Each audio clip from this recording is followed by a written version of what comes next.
اور شہر وسیع ہوتے جا رہے ہیں۔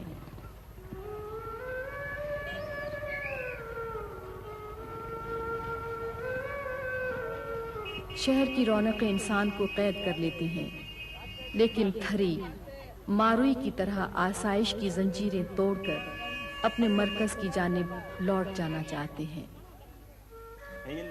تھر کے لوگ اپنی مٹی، اپنی روایات اور اپنی آزادی سے محبت کرتے ہیں۔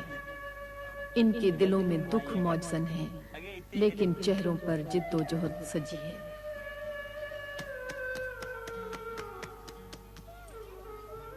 انہیں اپنی ہستی کے مٹنے کا غم نہیں، آنے والوں کی فکر ہے۔ مصائب کا یہ کڑا دن بھی گزر ہی جائے گا۔ جب ابر برسیں گے تو ایک نیا دن شروع ہوگا۔